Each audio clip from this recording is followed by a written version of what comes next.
అంటే ఇరాన్ మీద చూసుకున్నట్లయితే ఇటు అమెరికా, ఇజ్రాయెల్ ఏ విధంగా దాడులు చేస్తే యుద్ధ వాతావరణం ఏ విధంగా ఉందనేది కూడా అందరికీ తెలిసిన విషయం. ఈ నేపథ్యంలో కూడా ఇటు ముడి చమురు మీద కూడా చాలా సంక్షోభం పడుతుంది. ఎందుకంటే దానికి సంబంధించి ఇటు ఆయిల్ కావచ్చు, పెట్రోల్, డీజిలే కావచ్చు, ఎల్‌పీజీ గ్యాస్ సంబంధించి కూడా అనేక సంక్షోభం కూడా పడుతున్న పరిస్థితి అయితే ఉంది. ప్రధానంగా పరిస్థితి అనేది ప్రభావం అనేది ఆఖరికి మన రాష్ట్రం మీద కూడా పడుతున్న కూడా పరిస్థితులు అయితే చూస్తున్నాం. అయితే ఈ నేపథ్యంలో కూడా ప్రపంచ శాంతే ముందు ఉన్న ధ్యేయం అనే నేపథ్యంలో కూడా వామపక్షాలన్నీ కూడా అన్ని పార్టీలు కూడా ఇటు నిరసన కార్యక్రమం అయితే చేపట్టింది కూడా జరిగింది. ప్రస్తుతం అంత మాటల సిపిఎం శ్రీనివాసరావు వారితో మాట్లాడబడతాం. సార్, ఏదైతే ఇరాన్ మీద జరుగుతుంది ఇప్పుడు ప్రస్తుతం ఏదైతే దాడి నేపథ్యంలో కూడా మీరు ఒక ర్యాలీ నిరసన కూడా తెలుపుతున్నారు. అసలు ప్రధానంగా ఈ అమెరికా కావచ్చు, లేదంటే ఎందుకు ఇరాన్ మీద ఈ విధంగా దాడి నేపథ్యం ఎంత కూడా చూస్తే ఎలా చూడాలి? ఈ ఆయిల్ మీద ఆధిపత్యం కోసమే ప్రధానంగా అమెరికా, ఇజ్రాయెల్ బరి తెగించి దాడి చేస్తూ ఉన్నాయి. ఇప్పటికే అమెరికా ఆర్థిక వ్యవస్థ అంతా కూడా చాలా సంక్షోభంలో ఉంది. వాళ్ళ దగ్గర ఇప్పుడు పెట్టుబడులు లేవు, అక్కడ యూత్‌కి ఉద్యోగాలు లేవు. తీవ్రమైనటువంటి ఆ సంక్షోభం నుంచి బయటపడటానికి తిరిగి మేక్ అమెరికా గ్రేట్ అగైన్ అనేటువంటి పేరుతోటి, అంటే మనం తగ్గిపోతున్నాం, మళ్ళీ మన ఆధిపత్యాన్ని నిలబెట్టుకోవాలనే పేరుతోటి ఈరోజు పశ్చిమాసియా దేశాల్లో ఈ ఇరాన్ కానీ, ఇరాకు, సౌదీ అరేబియా, కువైట్, ఇప్పుడు ఈ దుబాయ్, ఈ దేశాల సమూహాలు అత్యధిక భాగాలు ఈరోజు అమెరికా నుంచి దూరంగా జరిగిపోతున్నాయి. ఈ ఆయిల్ ప్రపంచం అంతా వాళ్ళు స్వేచ్ఛగా అమ్ముకుంటున్నారు. అమెరికా కంపెనీలకు కూడా అక్కడ లేదు. అందుకని క్రమంగా తమ అడుగు జారిపోతున్నది అర్థమై ఇప్పుడు మరలా తిరిగి పంజా బిగిస్తూ ఉన్నారు. ఒకసారి దాడి జరిగిన తర్వాత ఈరోజు ఆయిల్ రేట్లు పెరుగుతాయి, గ్యాస్ రేట్లు పెరుగుతాయి, మన దేశాల్లో ఎగుమతులు దిగుమతులు ఆగిపోతాయి. వీటన్నిటి వల్ల ప్రపంచం అంతా ఈరోజు సంక్షోభంలో పడింది. ప్రపంచాన్ని సంక్షోభంలోకి నెట్టి ప్రజల్ని ఈతిబాతలకు గురి చేస్తున్నటువంటి దారుణానికి కారణం ట్రంప్, నెతన్యాహు, ఈ ఇద్దరు బాధ్యత వహించాలి. ఇది అసలైనటువంటి కారణం. ఏదైతే ఇప్పుడు జరుగుతున్న యుద్ధ నేపథ్యంలో కూడా ప్రధానంగా ఇటు ఎల్‌పీజీ గ్యాస్ కొరత అనేది బాగా ఏర్పడింది. అందులో కూడా మన రాష్ట్రం మీద కూడా పడింది. వివిధ హోటల్స్ అన్ని కూడా మూసివేసే పరిస్థితి కూడా నెలకొంది. ఒకవైపు అటువంటి సమస్య లేదంటూ కేంద్ర రాష్ట్ర ప్రభుత్వాలు చెప్పుకొస్తున్నప్పుడు కూడా ఇది ఎట్లా చూడాలి? ఈ గ్యాస్ కొరత లేదు అని చెప్పి పచ్చి అబద్ధం. ఎందుకంటే ఈరోజు మన దేశానికి అవసరమైన గ్యాస్ నెలకి 4 కార్గోలు అవసరం. ఇప్పటికి 2 కార్గోలు వచ్చినాయి. ఇంకో 2 కార్గోలు వస్తాయని గ్యారెంటీ లేదు. అంటే 50% గ్యాస్ మాత్రమే అవైలబిలిటీ ఉంది. దీన్ని అధిగమించాలనంటే మన రాష్ట్రానికి సంబంధించిన వరకు గోదావరి బేసిన్లో దొరికే గ్యాస్ని గుజరాత్ నుంచి ప్రపంచ దేశాలన్నిటికీ అమ్ముకొని అంబానీ లాభాలు సంపాదిస్తున్నాడు. అంబానీ పెట్టుబడులని $300 బిలియన్ ట్రంప్ ఆమోదం తెలిపాడు యుద్ధం మొదలైన తర్వాత.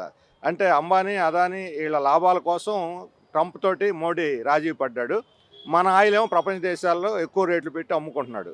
అందుకని ఈ గ్యాస్ ఆయిల్ మన రాష్ట్రానికి ముందు ప్రయారిటీగా ఇస్తే ఈ రాష్ట్రంలో అట్లీస్ట్ కొరత లేకుండా ఉంటుంది.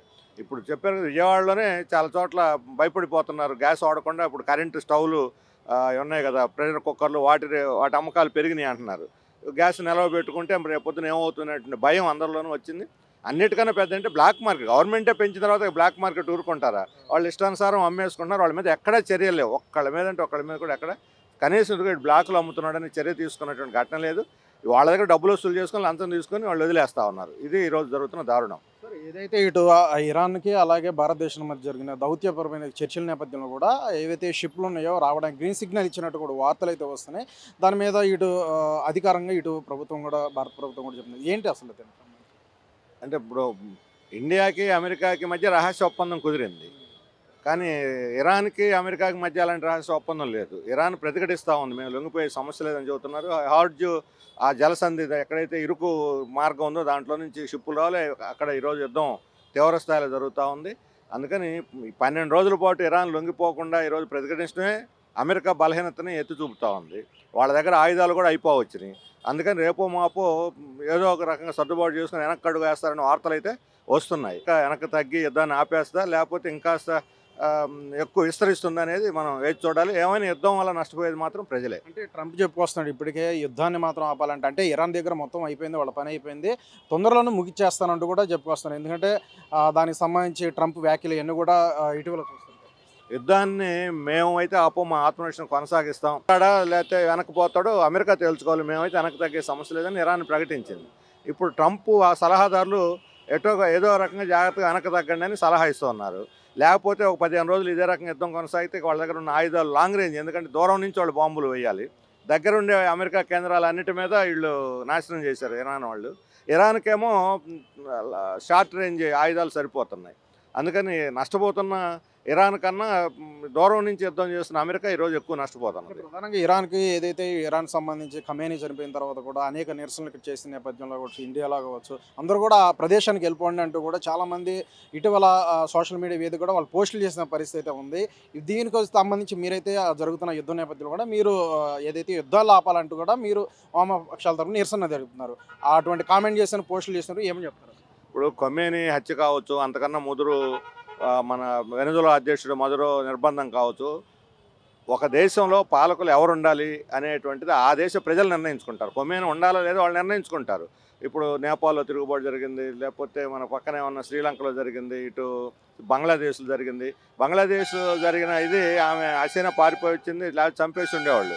అయినా సరే మనం ఆ దేశ వ్యవహారంలో జోక్యం చేసుకోలేదు, నేపాల్లో జోక్యం చేసుకోలేదు.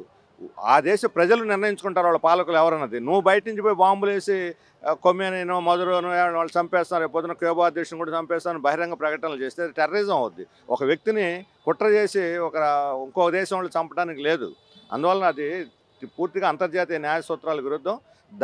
ఇరాన్ కాబట్టి ముస్లింలు కాబట్టి చంపేయొచ్చు అని అంటే వాళ్ళు ప్రజలు చూసుకుంటారు. రేపు పొద్దున ఇండియా మీద కూడా ఇప్పుడు మన ఇండియా మీదనే చేస్తున్నారు కదా.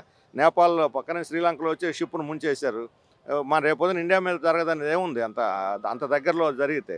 అందుకని ఏ దేశంలో పాలకులు ఎవరు ఉండాలి, అధ్యక్షులుగా ఎవరు ఉండాలి, ప్రధానమంత్రి ఎవరు ఉండాలి, ఆ దేశ ప్రజలు నిర్ణయించుకుంటారు తప్ప అమెరికా నిర్ణయించడానికి వీలు లేదు. అందుకే మేము వ్యతిరేకిస్తున్నాం.